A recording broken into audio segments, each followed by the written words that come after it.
Students, next जो topic हम लोग पढ़ रहे हैं that is called as surface chemistry. देखो, सरफेस केमिस्ट्री में हम लोग क्या क्या पढ़ेंगे। अब नाम बता रहे हैं सरफेस केमिस्ट्री, इसका मतलब सरफेस का जो फिनोमेना होगा। मैं कहता हूँ कि मान लो ये कोई लिक्विड का सरफेस है, ठीक है। इसके ऊपर मैं कोई सॉलिड डालता हूँ, पानी है, पानी के अंदर अगर मैं चीनी मिलाता हूँ तो एक ऐसा इंस्टेंट आएगा कि चीनी का पार्टिकल इस लिक्विड के सरफेस के ऊपर जाकर के स्ट्राइक करेगा। जिस पॉइंट ऑफ टाइम के ऊपर ऊपर से चीनी और नीचे से पानी दोनों मिलेंगे, उस पर्टिकुलर पॉइंट पे जिस जगह पे वो लोग मिलेंगे that is called as interface, ठीक है।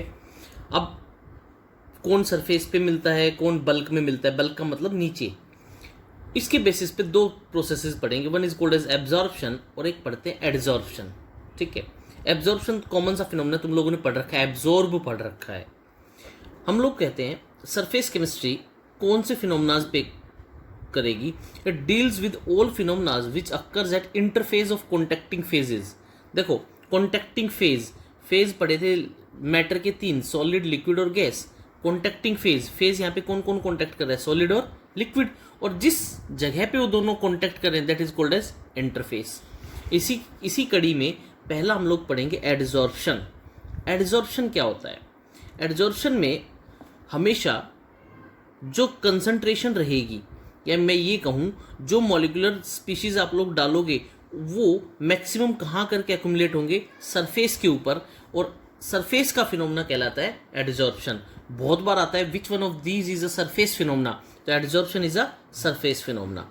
तो मैं क्या कहता हूँ, the tendency of accumulation of molecules at surface more than in bulk of solid is called as adsorption. इसका मतलब एडजॉर्प्शन कैसा फिनोमेना हो गया, सरफेस का फिनोमेना हो गया। अब मैं कहता हूँ एडजॉर्प्शन के दो चीजें होंगी, एक होगा एडजॉर्बेंट। एडजॉर्बेंट क्या होता है? जिसके सरफेस के ऊपर एडजॉर्प्शन हो, जिसके सरफेस के ऊपर क्या हो, एडजॉर्प्शन हो। तो मैं लिखता हूं the material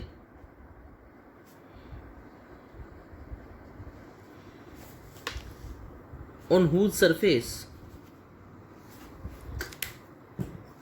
the material on whose surface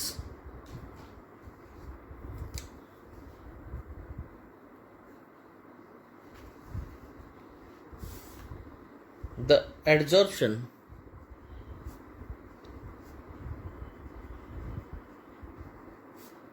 takes place is called adsorbent।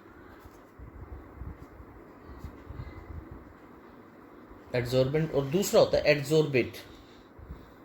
Adsorbate कौन होगा? जो एडजॉर्बेंट की सरफेस के ऊपर जाएगा, adsorbate. The molecular species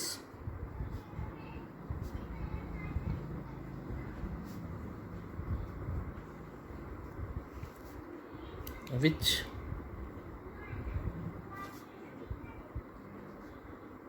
accumulates at the surface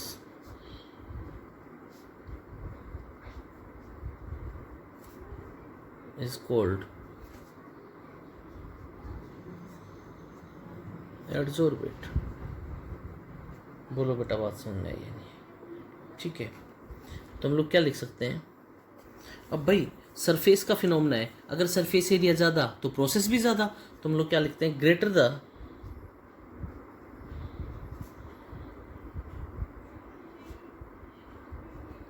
surface area of adsorbent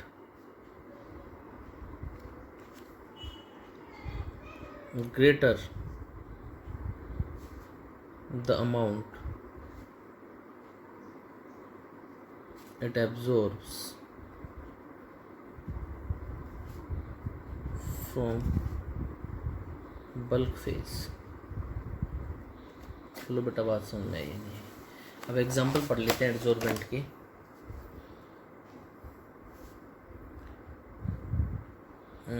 metals like palladium, platinum are good adsorbents for contact catalysis। Next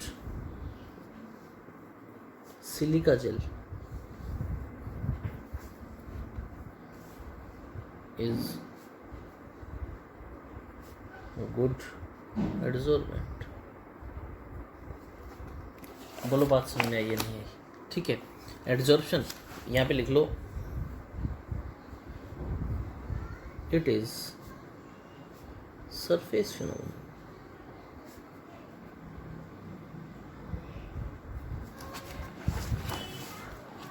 ठीक है, अब देखो मैं एक एग्जांपल करवाता हूँ तुम लोगों को।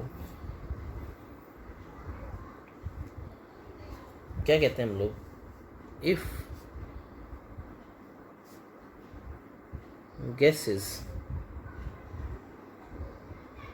like NH3 or SO2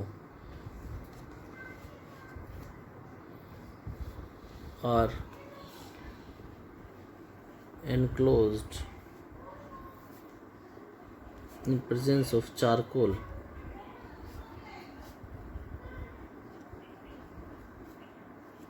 the pressure decreases।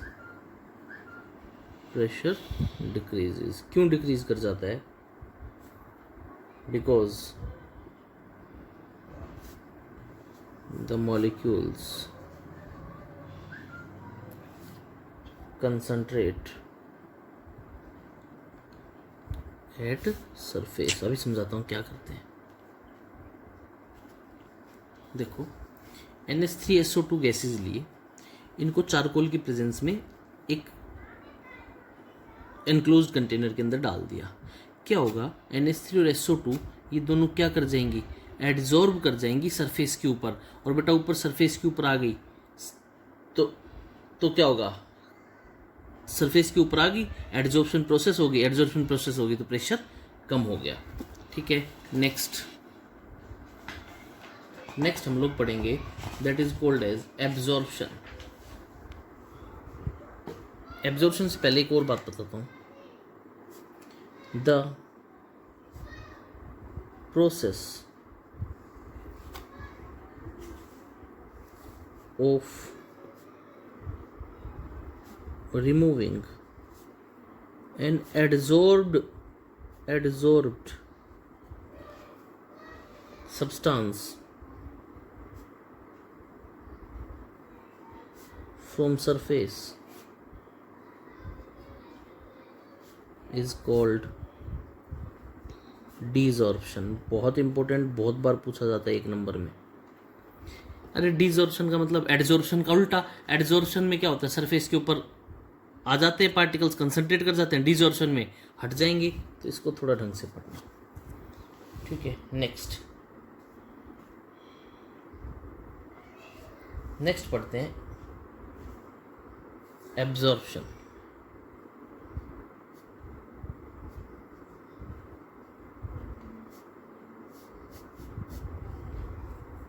ठीक है, एब्जॉर्प्शन बताऊँ क्या होता है। तुम लोग है ना अपने घर में स्पंज होते हैं, स्पंज फोम जिसको बोलते हैं, पानी है ना, उस पानी के अंदर स्पंज को डाल दो, थोड़ी देर में तुम देखोगे पानी पूरी तरह से स्पंज के अंदर एक्यूमुलेट कर जाएगा। तो इसका मतलब अब एडजॉर्प्शन में तुम लोगों ने क्या पढ़ा था, कंसंट्रेशन केवल कहाँ थी, सरफेस के ऊपर। एब्जॉर्प्शन में क्या होगा, थ्रू आउट। तो एब्जॉर्प्शन क्या होता है, in this process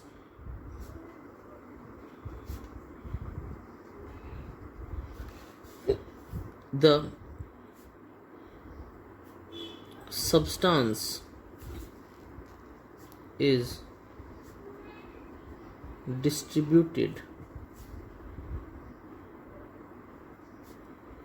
in the whole body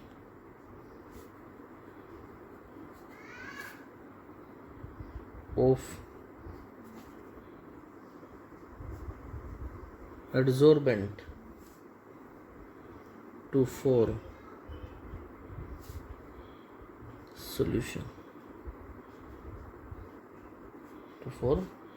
solution, ठीक है, नेक्स्ट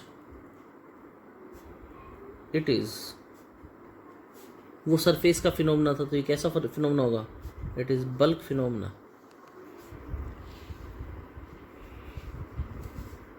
and the adsorbate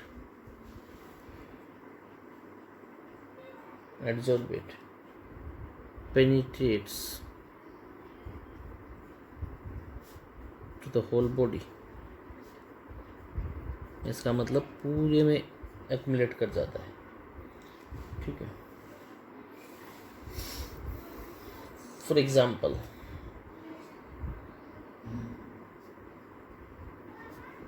अब देखो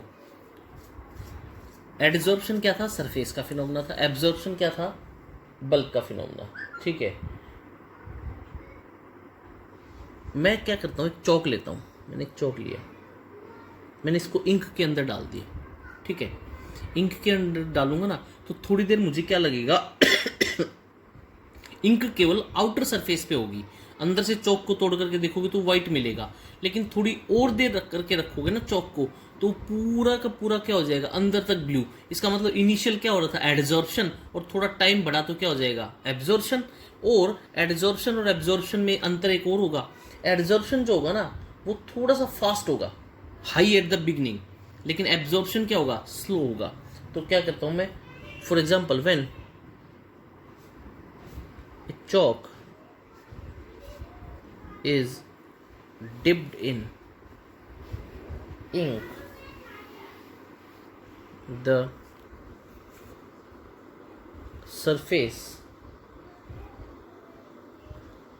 attains blue color due to adsorption,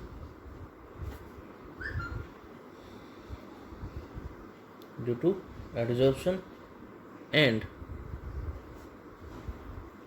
solvent of ink penetrates due to absorption। तो इनिशियल कौन सा फिनोमेना हो रहा था, एडजॉर्प्शन, और बाद में कौन सा हो गया, एब्जॉर्प्शन। बोलो बेटा बात समझ में आई या नहीं आई। और एक और वाटर इन स्पंज बहुत क्लासिकल एग्जांपल है। अगर मैं वाटर को स्पंज के अंदर डाल दूं या स्पंज को वाटर के अंदर डाल दूं तो थोड़ी देर में क्या होगा, वाटर पूरी तरह इम्बाइब कर जाएगा स्पंज के अंदर। That was called as absorption. Absorption का मतलब क्या होता है, देखो अभी मैं फिर से रिवाइज करवा देता हूँ, याद हो जाएगा यहीं पे। एडजॉर्प्शन था सरफेस का फिनोमेना। फिर एडजॉर्प्शन के अंदर हम लोगों ने दो पढ़े, एक पढ़ा एडजोर्बेट, एडजोर्बेंट। जिसके सरफेस पे एडजॉर्प्शन होगा that is called as adsorbent, जिसका होगा एडजोर्बेट। अगर सरफेस एरिया ज़्यादा तो एडजॉर्प्शन भी ज़्यादा। फिर उसके बाद हम लोगों ने पढ़ा डीजॉर्प्शन। अगर किसी का एब्जॉर्ब होना that was called as adsorption on the surface, और किसी का रिमूव होना that will be called as desorption. फिर हम लोगों ने नेक्स्ट प्रोसेस पढ़ी एब्जॉर्प्शन। एब्जॉर्प्शन के अंदर हम लोगों ने पढ़ा कि ये जो प्रोसेस होती है ये थ्रू आउट द बॉडी होगी। जैसे मैंने एक स्पंज लिया, उसको वाटर के अंदर डाला, थोड़ी देर में मैं देखूंगा वाटर पूरी तरह स्पंज के अंदर इम्बाइब कर जाएगा। उसी तरह मैंने एक क्लासिकल एग्जांपल लिया चौक का। चौक को इंक के अंदर डाला, शुरुआत में क्या होगा, एब्जॉर्प्शन, लेकिन जैसे जैसे टाइम पास होगा तो क्या शो करने लग जाएगा, एब्जॉर्प्शन। उसी तरह नेक्स्ट जो टॉपिक पढ़ेंगे दैट इज कॉल्ड एज जॉर्प्शन। जॉर्प्शन क्या होता है,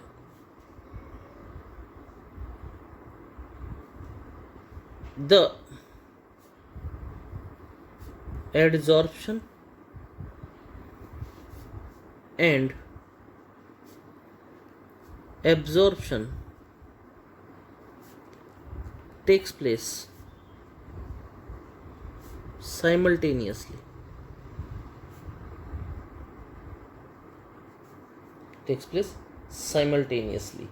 ठीक है। उसी तरह इस प्रोसेस को क्या कहेंगे, जॉर्प्शन, ठीक है। जैसे अभी मैं पढ़ाऊंगा, for example dyes get adsorbed as well as absorbed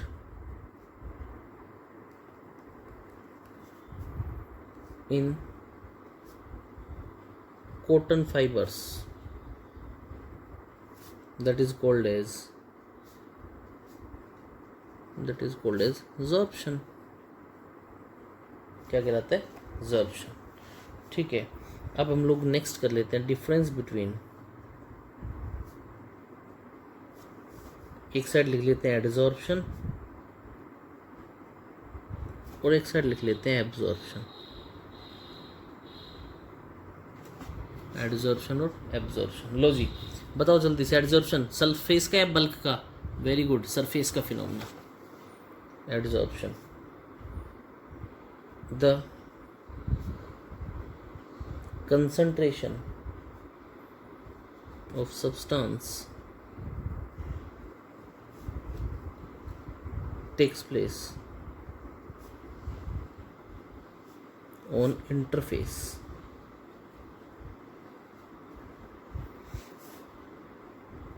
of two immiscible phases.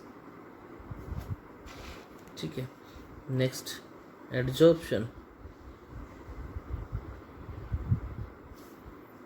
Equilibrium is instantaneous.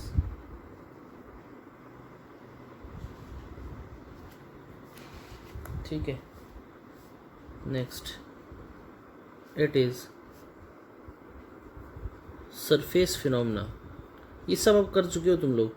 It is surface phenomena and high at beginning and then equilibrium is achieved. लो जी बोलो, बात समझ में आई या नहीं आई? एडजॉर्प्शन सरफेस का phenomena, instantaneous है, डालो डालते हो जाता है.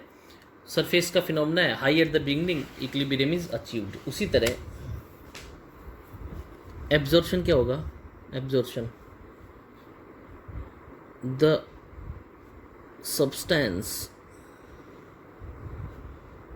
Is distributed in the whole body.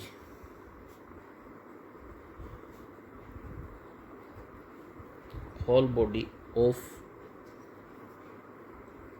adsorbent. Next,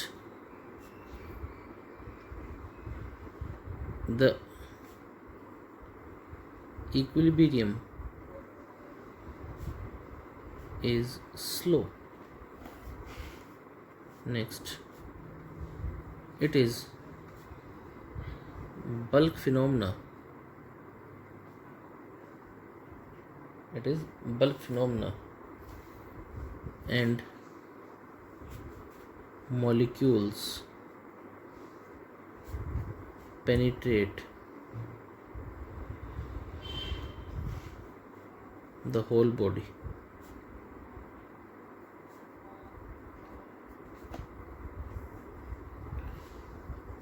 The rate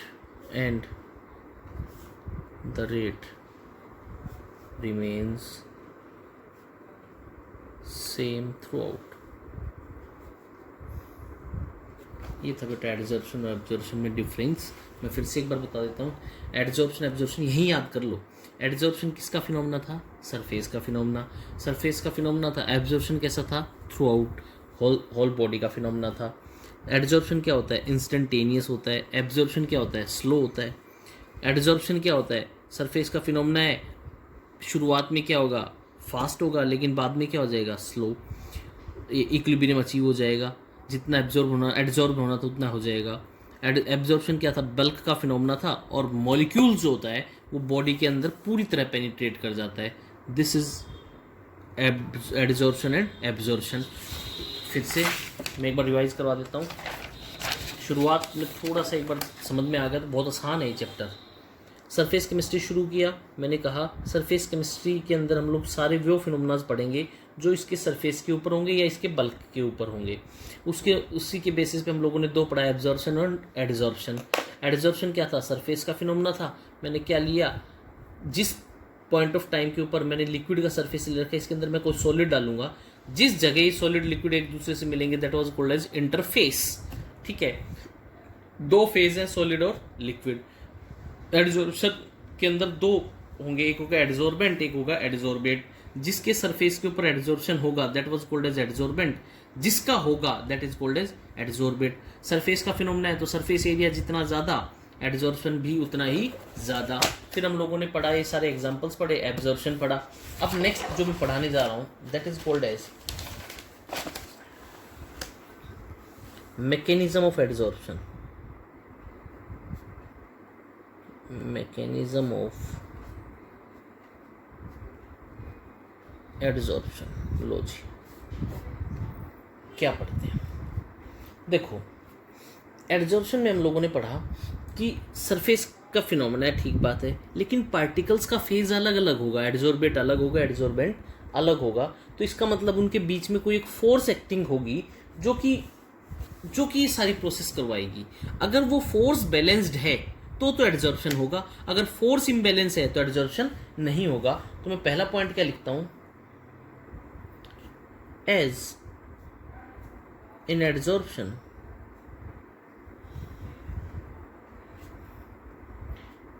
the surface particle are in different state than particles in bulk। ठीक है,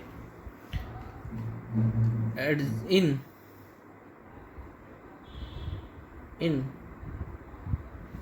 case of adsorption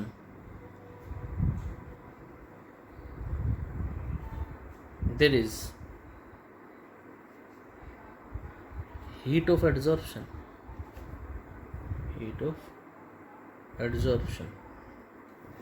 ठीक है, और जब adsorption and it involves evolution of heat. इसका मतलब adsorption जब होगा, हीट इवोल्व आउट होगी और प्रोसेस कैसा हो जाएगा? एक्सोथर्मिक। तो मैं क्या लिखता हूँ? एडजॉर्प्शन, एक्सोथर्मिक है तो adsorption shows decrease in enthalpy। लिख लो, 1 मिनट में समझा रहा हूं। Adsorption shows decrease in enthalpy and hence decrease in entropy also। Entropy also. तो अब देखो क्या मतलब हुआ। मैं कहता हूँ एडजॉर्प्शन जब होगा तो क्या होगा? एक्सोथर्मिक है। एक्सोथर्मिक यानी कि हीट बाहर गई। हीट बाहर गई तो इसको सिंपल सा समझो, हीट बाहर गई, एनर्जी कम हुई। मैं कहता हूँ पार्टिकल्स की मूवमेंट कम, और मूवमेंट कम तो एंट्रोपी भी कम। तो मैं क्या कहता हूँ? इन एडजॉर्प्शन किसके बेसिस पे आई? इक्वेशन पढ़ी थी हम लोगों ने, delta G is equal to delta H minus T delta S.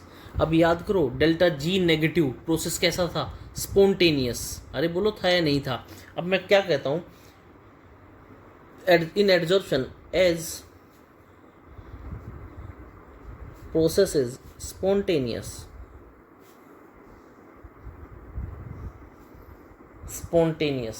ठीक है, डेल्टा एस एंट्रोपी चेंज अभी भी बताया नेगेटिव, डेल्टा एच भी नेगेटिव। तो दोनों factors, from these two factors